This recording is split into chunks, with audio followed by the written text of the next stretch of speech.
Good morning, स्वागत है आपका फिट इंडिया के सुपर हिट बुलेटिन में। मैं हूं आपके साथ श्वेता श्रीवास्तव और आपके साथ मैं हूं दीपिका यादव। तो शुरू हो चुका है आपका फेवरेट शो, जिसमें हम आपको लगातार हर खबर दिखाते हैं जो जानना आपके लिए बेहद जरूरी है। फिट इंडिया के सुपर हिट बुलेटिन में देश और दुनिया के कोने कोने में क्या क्या हो रहा है वो सारी खबरें हम आपके लिए लेकर आएंगे, इसलिए आप बने रहिए अगले 1 घंटे हमारे साथ। बात करते हैं इजराइल और हमास के आतंकियों के बीच छिड़ी जंग की, जो हर दिन घातक होती जा रही है। गाजा पट्टी पर लगातार इजराइल की तरफ से कहर बरपाया जा रहा है और इजराइल के इस हवाई हमले में हमास का एक और टॉप कमांडर मारा गया है। कौन है वो टॉप कमांडर हमास का, आपको दिखाते हैं इस रिपोर्ट। इजराइल हमास जंग 14वें दिन में एंटर कर चुकी है। हर बीते दिन के साथ ये जंग और भी घातक होती जा रही है। इजराइल ने अपने लेटेस्ट हमले में हमास के एक और टॉप कमांडर को मार गिराया है। इजराइल ने इस बार हमास के जिस टॉप कमांडर को ढेर किया है उसका नाम जिहाद मुहाइजेन है। जिहाद मुहाइजेन गाजा में आतंकी संगठन हमास के नेशनल सिक्योरिटी फोर्स का कमांडर था। हमास पर इजराइल का हवाई अटैक लगातार जारी है। गुरुवार को भी इजरायली एयरफोर्स ने गाजा पट्टी में जमकर हवाई हमले किए। वीडियो में देख सकते हैं कि इजरायली फोर्स की मिसाइल एक इमारत पर गिरती है और धमाके के साथ ही वो इमारत धराशायी हो जाती है। इजरायली एयरफोर्स का ये हमला गाजा पट्टी में अल जहरा टावर्स पर होता है, जिसमें 2 टावर पूरी तरह ध्वस्त हो जाते हैं। हमले के बाद तबाह हुए टावर की क्या हालत थी, इस वीडियो को देखकर अंदाजा लगाया जा सकता है। चारों तरफ सिर्फ और सिर्फ मलबा ही बिखरा था। वहीं एक टावर तो ध्वस्त होने के बाद मलबे के पहाड़ में तब्दील हो गया। गाजा पट्टी में इजरायली एयरफोर्स ने एक और जगह बमबारी की। तुलकर्म में हमास आतंकियों के छिपे होने की खबर पर इजरायली एयरफोर्स ने यहां भी अपनी मिसाइल गिराई, जिसके बाद जबरदस्त धमाका हुआ। इजराइल हमास जंग के बीच संयुक्त राष्ट्र महासचिव एंटोनियो गुटरेस आज गाजा के रफा क्रॉसिंग पर पहुंचेंगे, जहां वो हालात का जायजा लेंगे। इसके साथ ही मिस्र गाजा पट्टी के नागरिकों की राहत और सहायता के लिए राफा सीमा को भी आज खोलेगा, ताकि पीड़ितों की मदद की जा सके। और अगली खबर आपको गुजरात के वलसाड़ से बताते हैं, जहां पर आग का तांडव देखने को मिला। ऊंची ऊंची लपटें उस वक्त देखने को मिली जब हाईवे पर खड़ी बस अचानक से आग के गोले में तब्दील हो गई। बस में आग लगी कैसे, कितना नुकसान हुआ और जो यात्री उसमें सवार थे उनका क्या हुआ, ये सब कुछ जानने के लिए इस रिपोर्ट को देखिए आप। अहमदाबाद मुंबई नेशनल हाईवे पर आग का तांडव देखने को मिला। एक प्राइवेट बस में अचानक आग लग गई, जिसके बाद मौके पर अफरा तफरी का माहौल देखने को मिला। देखते ही देखते बस आग के गोले में तब्दील हो गई। मौके पर चीख पुकार मच गई। धुएं का गुबार आसमान में उठता दिखाई दिया। जानकारी के मुताबिक बस अहमदाबाद से कर्नाटक के बेलगाम जा रही थी। इस प्राइवेट बस में 16 यात्री सवार थे। सभी यात्रियों को वक्त रहते सुरक्षित बाहर निकाल लिया गया। बस चालक के मुताबिक टायर फटने से बस में आग लगी। हालांकि गनीमत रही कि इस हादसे में कोई हताहत नहीं हुआ।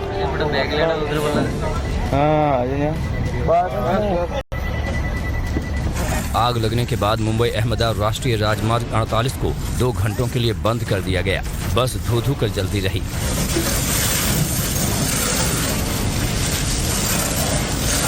सूचना मिलते ही दमकल की गाड़ियां मौके पर पहुंची और आग बुझाने का सिलसिला शुरू हुआ। कड़ी मशक्कत के बाद आग पर काबू पाया जा सका और नेशनल हाईवे को आवाजाही के लिए खोल दिया गया। फिलहाल पुलिस इस मामले की जांच में जुट गई है।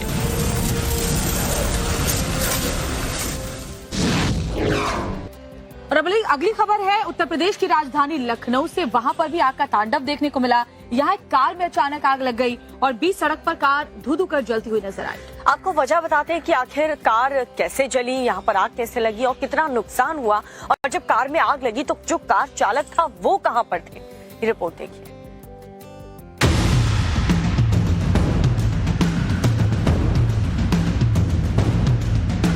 लखनऊ में आग का कहर देखने को मिला। चिड़ियाघर के गेट नंबर 1 के पास खड़ी कार देखते ही देखते आग के गोले में तब्दील हो गई।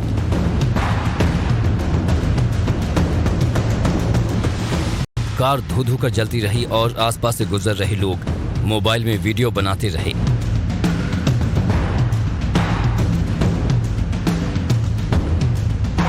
स्थानीय लोगों के मुताबिक आग लगने के बाद गाड़ी में तेज धमाका हुआ, जिससे मौके पर अफरा तफरी मच गई।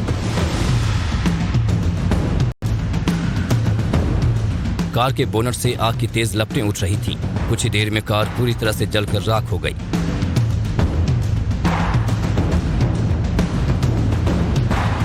कार में आग लगी देखकर आसपास के दुकानदारों ने इसकी सूचना दमकल विभाग को दी। हजरतगंज फायर स्टेशन से दमकल की एक गाड़ी मौके पर पहुंची और काफी मशक्कत के बाद आग पर काबू पाया जा सका।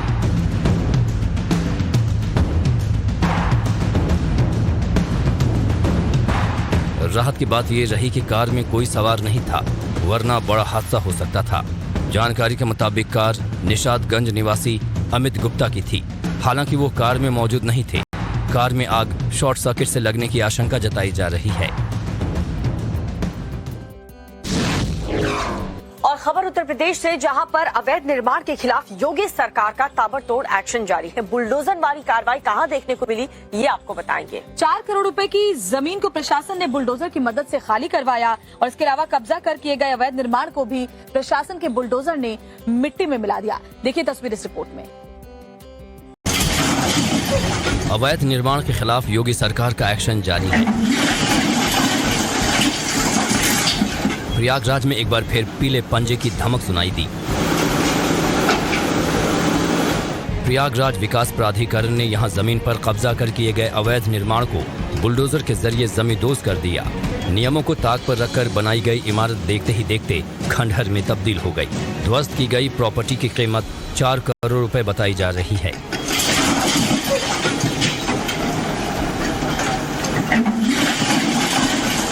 खुलदाबाद थाना क्षेत्र के रोशनबाग इलाके में कार्रवाई से पहले भारी पुलिस बल की तैनाती की गई थी। रोशनबाग इलाके के बाजार की सड़क को दोनों तरफ से बंद कर दी गई थी ताकि कार्रवाई में किसी तरह का खलल न पड़े। बुलडोजर कार्रवाई के दौरान कई अवैध दुकानों को ध्वस्त किया गया। इनमें कई कपड़ों की दुकानें भी शामिल थीं। कार्रवाई के दौरान इलाके में गहमा गहमी देखने को मिली। आरोप है कि एक कारोबारी ने तकरीबन 25 साल पहले कब्जा कर यहां अवैध निर्माण कर दुकानें खोल दी थीं। प्रशासन के पास शिकायत पहुंची तो बुलडोजर चलाकर अवैध निर्माण को मिट्टी में मिला दिया गया।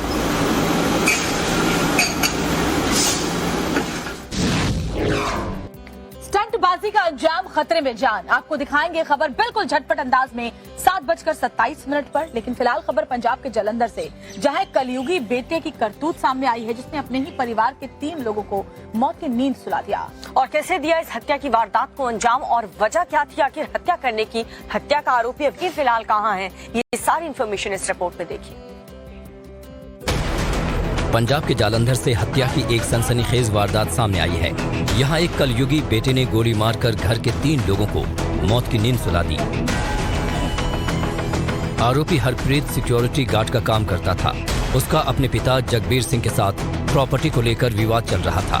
गुरुवार को हरप्रीत ने अपने पिता की लाइसेंसी राइफल से पिता जगबीर सिंह, मां अमृतपाल कौर और भाई गगन की दिन दहाड़े हत्या कर दी। पुलिस के मुताबिक आरोपी ने 4 से 5 गोलियां अपने पिता को मारी। एक गोली उसने अपनी मां के गले में मारी और एक गोली भाई की छाती में उतार दी। तीनों की मौके पर ही मौत हो गई। इस कोठी ਦੇ ਵਿੱਚ ਇਹ ਜਗਵੀਰ ਸਿੰਘ ਦਾ ਮਾਲਕ ਹੈਗਾ, ਉਹਦੀ ਵਾਈਫ ਹੈ ਅਮਰਪਾਲ ਕੌਰ ਤੇ ਉਹਨਾਂ ਦਾ ਬੇਟਾ ਇੱਕ ਗਗਨ। ਤੇ ਇਹਨਾਂ ਦੇ ਨਾ ਬੇਟੇ ਨੇ ਹਰਪ੍ਰੀਤ ਨੇ ਆਪਣੇ ਲਾਇਸੈਂਸੀ ਆਪਣੇ ਫਾਦਰ ਦੇ ਲਾਇਸੈਂਸੀ ਵੈਪਨ ਦੇ ਨਾਲ ਆਪਣੇ ਫਾਦਰ ਨੂੰ ਇੱਕ ਰਾਈਫਲ ਹੈਗੀ ਆ .22 ਉਹਦੇ ਨਾਲ ਦੇਖੇ 4-5 ਫਾਇਰ ਉਹਨਾਂ ਦੇ ਵੱਜੇ ਆ ਜੀ।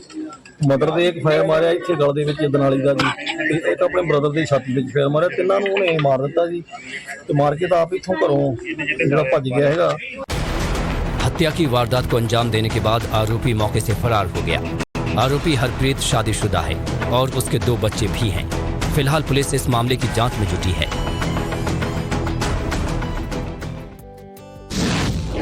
उत्तर प्रदेश के इटावा से आपको बताएं, जहां पर 3 वाहन आपस में एक दूसरे से टकरा गए और उसके बाद पूरे हाईवे पर चीख पुकार मच गई। बस में सवार जो यात्री थे उनका क्या हुआ, ये जानने के लिए रिपोर्ट देखिए। इटावा नेशनल हाईवे पर 3 वाहनों में टक्कर हो गई, जिसके चलते 6 से 7 लोग घायल हुए हैं। जानकारी के मुताबिक एक ट्रक ने हाईवे पर चल रहे एक ट्रैक्टर को टक्कर मार दी, जिसके चलते पास से गुजर रही बस का संतुलन बिगड़ गया और बस डिवाइडर से जा टकराई। ये ट्रैक्टर वाला आगे जा रहा था तो पीछे ट्रक वाले ने उसको पीछे को ठोका है और ठोकने के बाद में पीछे बस वाला डिसबैलेंस हो गया तो उसमें गिर गया वो। अच्छा, जो ट्रक था वो कहाँ गया? वो ट्रक डिवाइडर पे चढ़ के भाग गया। उसको रोकने की कोशिश करी तो वो चढ़ाने की कोशिश कर रहा था। अच्छा, कितने लोग घायल थे यहाँ पर? यहाँ पे 6-7 लोग घायल हैं कम से कम। टक्कर के बाद बस के आगे का हिस्सा क्षतिग्रस्त हो गया। वहीं ट्रैक्टर भी पलट गया और उसके परखच्चे उड़ गए। घायलों को इलाज के लिए स्थानीय अस्पताल में भर्ती करवाया गया है। थाना क्षेत्र फ्रेंच कॉलोनी के अंतर्गत ITI चौराहे के निकट लीला पैलेस के सामने एक ट्रक, बस और ट्रैक्टर में आपस में भिड़ंत हुई, जिसमें कि 6 लोग घायल अवस्था में एम्बुलेंस द्वारा जिला अस्पताल की मदद से लाए गए, जिसमें कि 5 पुरुष 1 महिला हैं। घायलों का चिकित्सीय परीक्षण किया गया। पुलिस को सूचना भिजवाई गई, जिनका उपचार जारी है। जानकारी मिलते ही पुलिस मौके पर पहुंची। बस यात्रियों की मदद से धक्का लगाकर बस को किनारे पर लाया गया, जिसके बाद हाईवे पर दोबारा आवाजाही शुरू। खबर बिहार के बेगूसराय से है, जहां पर गिरिराज सिंह जब पहुंचे तो उन्होंने लव जिहाद के मामले को लेकर के नीतीश कुमार पर जमकर वार किया। और इसके अलावा गिरिराज सिंह ने बेगूसराय में लगातार जो लव जिहाद के मामले बढ़ रहे हैं उसको लेकर प्रशासन को अल्टीमेटम भी दिया है। देखिए रिपोर्ट।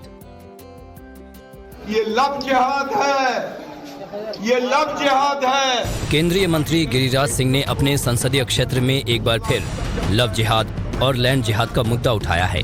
गिरिराज सिंह ने आरोप लगाया है कि बेगूसराय के मुस्लिम बाहुल्य इलाके में रहने वाले दलित परिवार की बेटियां लगातार गायब हो रही हैं। उनका जबरन धर्मांतरण कराया जा रहा है। गिरिराज सिंह ने प्रशासन को भी अल्टीमेटम दिया है कि लव जिहाद में गायब हुई लड़कियां नहीं मिली तो अच्छा नहीं होगा। एसपी साहब, आप आगे आइए, इधर आइए। आप इन लोगों को बताइए कि इन लोगों से क्या आपको चाहिए। अभी नहीं, पब्लिकली नहीं, सरपंच से बात कीजिए, फिर अन्य लोगों से। मैं दोनों से कह रहा हूँ, इधर प्रशासन और इधर समाज। अगर मेरी बेटी नहीं आई तो फिर उसके बाद मुझे कोई गाली न देना। मैं घर घर जाऊंगा, मोहल्ले मोहल्ले जाऊंगा, गांव गांव जाऊंगा। इस दौरान गिरिराज सिंह एक निजी अस्पताल भी पहुंचे, जहां उन्होंने लव जिहाद की शिकार पीड़ित लड़की से मुलाकात की। गिरिराज सिंह बेगूसराय में बढ़ते लव जिहाद पर नीतीश सरकार को भी घेरा। बेगूसराय में जहां मुस्लिम की आबादी है वहां हमारी बहु बेटी सुरक्षित नहीं है। ये नीतीश कुमार बताएं कि नीतीश कुमार, आपके कारण प्रशासन संरक्षण, आपके संरक्षण के कारण ये सब हो रहा है। आप वोट की राजनीति करते हैं। गिरिराज सिंह ने साफ कह दिया है कि अब वो इस मामले में चुप नहीं बैठेंगे। वहीं बेगूसराय में लव जिहाद का मुद्दा उठने के बाद सियासी माहौल भी गर्मा गया है। और एक ब्रेकिंग न्यूज आपको बता दें, नीतीश कुमार के सुर अब बदले बदले नजर आ रहे हैं। जी हाँ, नीतीश कुमार ने यूपीए सरकार की आलोचना करते हुए मोदी सरकार की तारीफ की है। दरअसल नीतीश कुमार गुरुवार को मोतिहारी में सेंट्रल यूनिवर्सिटी के दीक्षांत समारोह में बोल रहे थे, और जहां उन्होंने कहा कि मनमोहन सिंह के समय में मोतिहारी में सेंट्रल यूनिवर्सिटी की बात उन्होंने की थी, लेकिन उनकी बात नहीं मानी गई, और जब 2014 में नई सरकार बनी तो उनकी बात को माना गया। तो नीतीश ने दीक्षांत समारोह में मंच पर मौजूद बीजेपी नेताओं के सामने ये कह दिया कि जितने लोग हैं सब साथी हैं, जब तक जीवित रहेंगे दोस्ती बनी रहेगी। दूसरा भी बनाइए, तो मेरा स्वीकार किया, लेकिन गया वाला था किया तो आगे तो हुआ नहीं। तो नई सरकार आई तो 2014 में ये हो गया स्वीकृति, 2016 से यहाँ काम शुरू हो गया। तो मुझे बड़ी खुशी है। हमारे हैं सब साथी है, छोड़िए ना भाई, हम अलग हैं आप अलग है, छोड़ो नहीं कर सका। हमरा तो दोस्तियां कहियो खत्म होगा। जब तक हम जीवित रहेंगे आप लोगों के साथ भी मेरा संबंध रहेगा, चिंता मत करिए। और सब मिल करके, सब हो करके इसको तेजी से करवा दीजिए और खूब बढ़िया हो जाएगा। पर बीजेपी की भी प्रतिक्रिया सामने आई है। क्या कहा उन्होंने, आप सुनिए। दोस्ती, व्यक्तिगत लड़ाई भारतीय जनता पार्टी का किसी हिंदुस्तानी से नहीं, उसमें नीतीश कुमार जी से व्यक्तिगत लड़ाई कैसे हो सकता है। और नीतीश कुमार जी का जो कथन है उनको तो धन्यवाद देना ही चाहिए। 2,61,000 करोड़ के बजट में जिस प्रदेश की हिस्सेदारी मात्र 32,000 करोड़ हो, तो ऐसे मुख्यमंत्री को तो 20 बार सुबह शाम रात उठते बैठते नीतीश कुमार जी को, नरेंद्र मोदी जी को धन्यवाद देना। लग रहा है कि दोस्ती का हाथ बढ़ाया जा रहा है। नहीं, दोस्ती में कोई इशू ही नहीं है, व्यक्तिगत झगड़ा कहाँ है? राजनीतिक मुद्दे हैं, तुष्टीकरण नीतीश कुमार जी करेंगे, भारतीय जनता पार्टी खुल के विरोध करेगी। आप सभी का स्वागत है। एक अहम खबर आपको बताएं जिसमें पीएम मोदी आज देश को पहली रैपिड ट्रेन देने वाले हैं। पीएम मोदी गाजियाबाद से पहले फेज का आज शुभारंभ करेंगे। दरअसल बुलेट जैसी रफ्तार वाली ये जो रैपिड ट्रेन है उसके जरिए दिल्ली से मेरठ की दूरी बहुत ही कम वक्त में नापी जा सकेगी। देखिए रिपोर्ट। पीएम नरेंद्र मोदी आज गाजियाबाद से देश की पहली रैपिड रेल नमो भारत को हरी झंडी दिखाएंगे, जिसे लेकर गाजियाबाद के साहिबाबाद इलाके में पूरी तैयारियां कर ली गई हैं। तय कार्यक्रम के मुताबिक पीएम मोदी का प्लेन सुबह हिंडन एयरपोर्ट पर उतरेगा, जहां से उनका काफिला मोहन नगर होते हुए साहिबाबाद रैपिड रेल स्टेशन पहुंचेगा। सुबह 11:15 बजे पीएम मोदी RRTS कॉरिडोर का उद्घाटन करेंगे और फिर देश की पहली रैपिड रेल को हरी झंडी दिखाएंगे। इस मौके पर पीएम मोदी साहिबाबाद के वसुंधरा में जनसभा को भी संबोधित करेंगे। उद्घाटन समारोह के चलते गाजियाबाद में कई जगहों पर रूट डाइवर्ट किया गया है, लिहाजा शुक्रवार को CBSE और ICSE बोर्ड के स्कूल बंद रहेंगे और क्लासेस ऑनलाइन होंगी। गाजियाबाद मेरठ RRTS कॉरिडोर की कुल लंबाई 82 किलोमीटर है। पूरा कॉरिडोर 2025 तक बनकर तैयार होगा। फिलहाल 17 किलोमीटर का ट्रैक तैयार है, जिस पर रैपिड रेल फर्राटा भरेगी।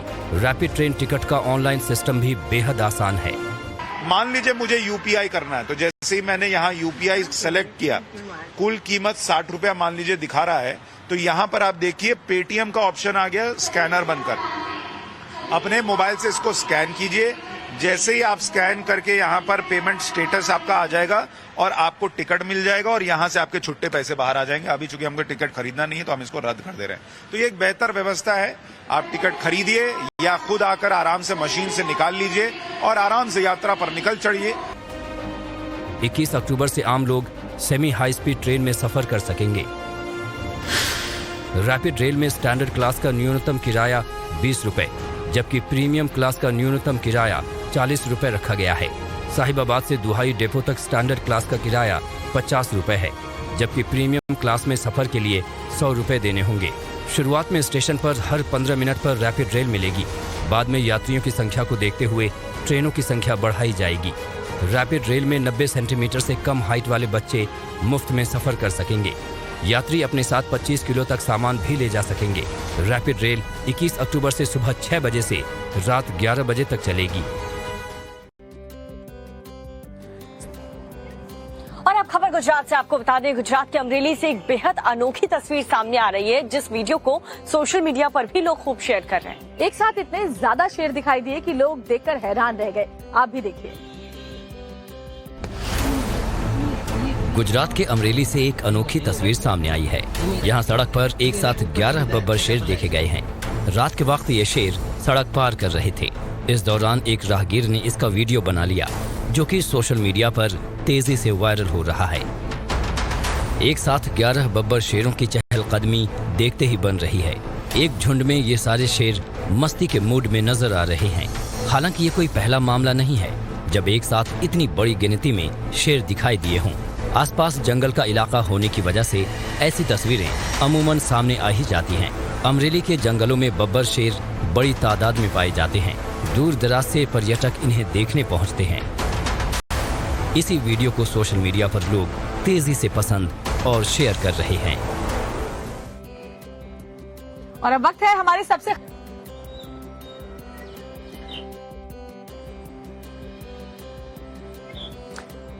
और अब खबर अयोध्या से, जहां पर भव्य रामलीला का मंचन हो रहा है और उसमें कई ऐसे सेलिब्रिटी हैं जो शामिल होंगे। भोजपुरी सुपरस्टार रवि किशन इसमें कौन सा किरदार निभा रहे हैं और प्रधानमंत्री नरेंद्र मोदी और मुख्यमंत्री योगी आदित्यनाथ की तारीफ में उन्होंने कहा गया, देखिए रिपोर्ट में।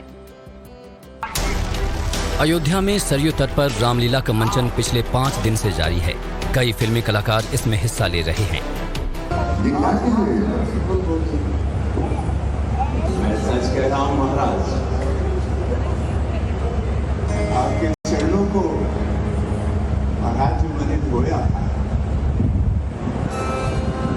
इससे बढ़कर और क्या उतराई हो सकती है मेरे प्रति। रामलीला के 5वें दिन रामायण के कई रोचक प्रसंगों का मंचन किया गया। केवट प्रसंग के दौरान केवट के किरदार में गोरखपुर के बीजेपी सांसद और भोजपुरी सुपरस्टार रवि किशन ने अपने अभिनय से लोगों का समा बांध दिया। मैं मां गंगा का माझी हूँ और आप और सागर के।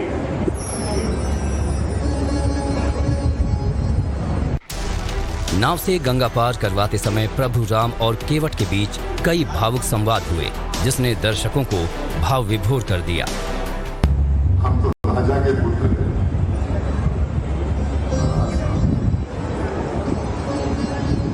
नाराज ना मेरी प्रार्थना तो मैं क्या कहना चाहता। वहीं सांसद रवि किशन ने सीएम योगी और पीएम मोदी की जमकर तारीफ की। राम राज्य है, यशस्वी प्रधानमंत्री मोदी जी, पूज्य योगी महाराज का इतना सुंदर राम राज्य इस नए भारत में चल रहा है। शिल्पकार के रूप में यशस्वी प्रधानमंत्री मोदी जी हैं और सनातन धर्म की प्रचार प्रसार जो पूरे विश्व में हो रहा है। मैं भाग्यशाली हूं कि मैं प्रभु राम का मंदिर यहाँ बन रहा है। जनवरी 14 में उसका उद्घाटन हो जाएगा इस मंदिर का।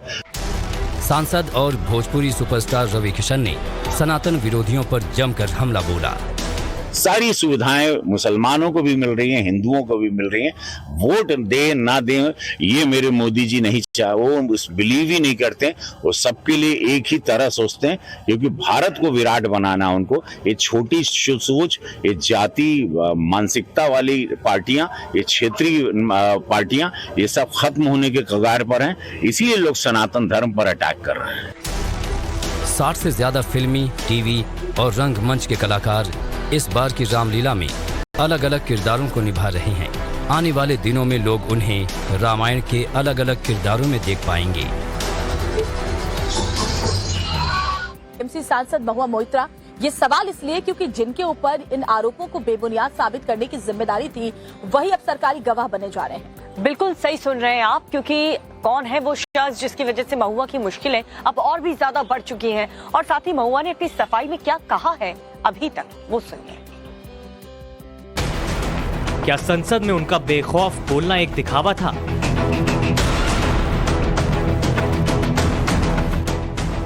क्या बिना लाग लपेट के सवाल पूछना एक छलावा था?